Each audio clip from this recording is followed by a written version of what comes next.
Hello foodies, welcome back to our channel. ఈరోజు మీ అందరికీ నాకు కూడా ఫేవరెట్ అయిన చికెన్ బిర్యానీ రెసిపీని చేశాను. ఈ బిర్యానీ దమ్ బిర్యానీ కాదు, నార్మల్ బిర్యానీ కూడా కాదు. ఇది ఆంధ్ర స్టైల్లో ట్రెండీ అవుతున్న fried piece chicken biryani. Taste అద్దిరిపోతుంది. రెస్టారెంట్ స్టైల్లో చేశాను, అచ్చం అలాగే చాలా బాగా కుదిరింది. మరి ఎలా చేశాను, ప్రాసెస్ ఏంటి అనేది చూసేద్దాం. 2 గ్లాసుల బాస్మతి రైస్ని 2-3 టైమ్స్ వాష్ చేసుకొని 1 గంట ముందు నానబెట్టుకోవాలి. ఇప్పుడు స్టవ్ మీద కడాయి పెట్టి అందులోకి 3 టేబుల్ స్పూన్ ఆయిల్ని వేసుకోండి. ఆయిల్ హీట్ అయ్యాక ఇందులోకి గరం మసాలా ఐటమ్స్ అన్నీ ఒక్కొక్కటిగా వేసుకోవాలి. 4-5 యాలకులు, 5-6 లవంగాలు, 2 ఇంచుల దాల్చిన చెక్క, 2 బిర్యానీ ఆకులు, జాపత్రి, 2 అనాస పువ్వులు, 1 మరాఠీ మొగ్గ, కొద్దిగా రాతి పువ్వు, అలాగే ఇందులోకి కొద్దిగా సాజీరాను కూడా యాడ్ చేసుకోండి. 1 స్పూన్ అల్లం వెల్లుల్లి పేస్ట్ని ఫ్రెష్గా ప్రిపేర్ చేసి వేసుకోండి. అలాగే 2 పచ్చిమిర్చిని కూడా యాడ్ చేసుకొని అల్లం పచ్చివాసన పోయే వరకు దీన్ని ఇలా ఫ్రై చేసుకొని ఇందులోకి 4 గ్లాస్ వాటర్ని యాడ్ చేసుకోండి. మనం రైస్ 2 గ్లాస్ తీసుకున్నాం కదా, దాన్ని 1 అవర్ నానబెట్టాం. సో దానికి 4 గ్లాస్ వాటర్ సరిగ్గా సరిపోతుంది. ఈ వాటర్లోకి సాల్ట్ను కూడా యాడ్ చేసుకొని కట్ చేసిన కొత్తిమీర, పుదీనాను కూడా ఇందులోకి యాడ్ చేసుకోవాలి. ఈ మసాలా అంతా వేసిన వాటర్లోకి మనం చికెన్ని వేసి ఉడికించుకోవాలి. ఇక్కడ నేను 2 గ్లాస్ రైస్కి 3/4 కేజీ వరకు చికెన్ని తీసుకున్నాను. దీన్ని ఒక 3-4 టైమ్స్ క్లీన్గా వాష్ చేసి ఈ వాటర్లోకి వేసి దీన్ని హై ఫ్లేమ్లో 10 మినిట్స్ పాటు ఉడికించుకోండి. చికెన్ 80% వరకు ఉడికేలా చూసుకోవాలి.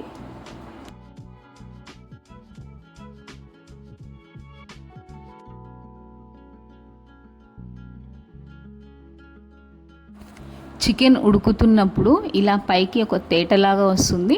ఆ తేటని ఇలా స్పూన్తో పక్కకు తీసేయండి.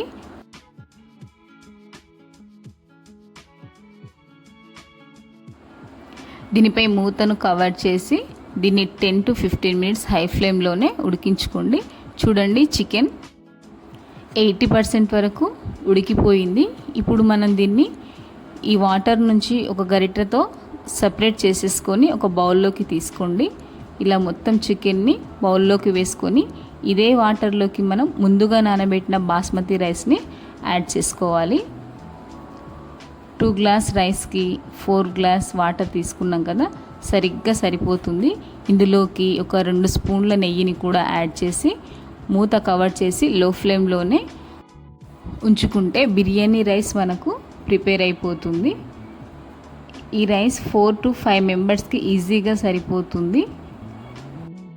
నెక్స్ట్ కర్రీ కోసం మసాలాను ప్రిపేర్ చేసుకుందాం. ఇందుకోసం స్టవ్ మీద ఒక ప్యాన్ పెట్టి ఇందులోకి ధనియాలు, 4 ఎండుమిర్చి,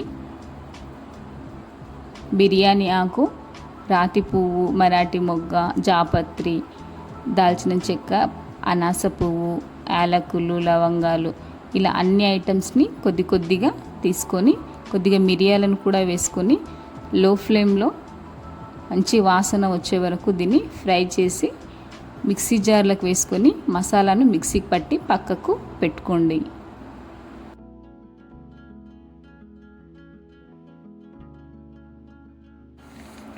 అదే కడాయిలోకి 2 స్పూన్ల ఆయిల్ని యాడ్ చేసి 2 స్పూన్ల నెయ్యిని కూడా తీసుకోండి.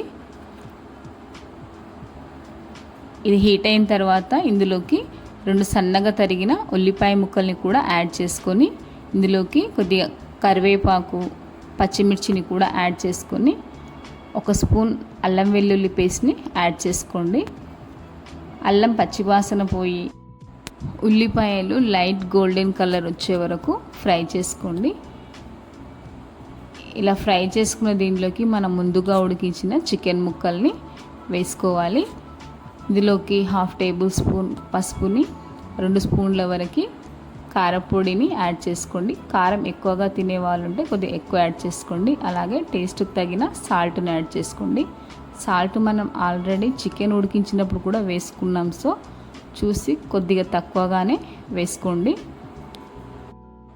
దీనిపై లిడ్ కవర్ చేసేసి 5 to 10 మినిట్స్ ఫ్రై చేసుకున్న తర్వాత మనం మిక్సీకి బట్టి ప్రిపేర్ చేసుకున్న మసాలాను ఒక 1 స్పూన్ వరకు యాడ్ చేసుకొని మధ్య మధ్యలో కలుపుతూ మసాలా అడుగంటకుండా మాడిపోకుండా కలుపుతూనే ఉండండి. ఇందులోకి కొత్తిమీర, పుదీనాను కూడా యాడ్ చేసుకొని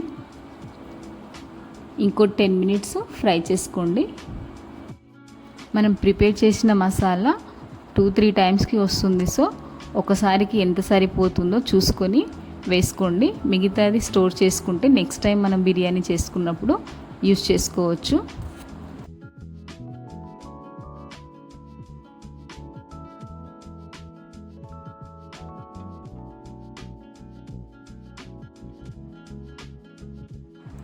ఇలా ఫ్రై అయిన దానిలోకి ఒక సగం నిమ్మకాయ చెక్కను తీసుకొని ఇలా పిండేసుకోండి. ఇంకో 2 మినిట్స్ దీన్ని ఫ్రై చేసుకుంటే చికెన్ ఫ్రై రెడీ అయిపోతుంది.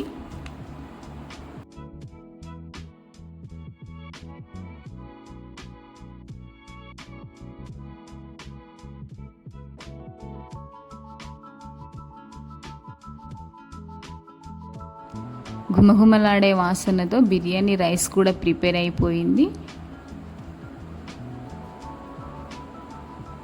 అలాగే చికెన్ ఫ్రై కూడా రెడీ అయిపోయింది. ఈ రెండింటిని కలిపి దమ్ చేయాల్సిన అవసరం లేదు. ఇలాగే విడివిడిగా ఒక బౌల్లోకి ముందుగా రైస్ వేసుకొని దానిపై ఫ్రై చేసిన చికెన్ పీసెస్ని వేసుకొని ఒక్కొక్క ముద్దలోకి చికెన్ని కలుపుతూ తింటుంటే ఉంటుంది. యమ్మీ యమ్మీ టేస్టీగా ఉంటుంది. ఈ బిర్యానీని మీరు కూడా స్పెషల్ డేస్లో ఏదైనా అకేషన్ ఉన్నప్పుడు లేదా ఇంటికి ఎవరైనా గెస్ట్ వచ్చినప్పుడు ఇలా చేసి పెట్టండి. టేస్ట్ను ఎంజాయ్ చేస్తూ తింటారు. సో ఈ రెసిపీని ట్రై చేసేయండి. వీడియోని లైక్ చేసేయండి. మరిన్ని రెసిపీతో కలుద్దాం. Thank you for watching.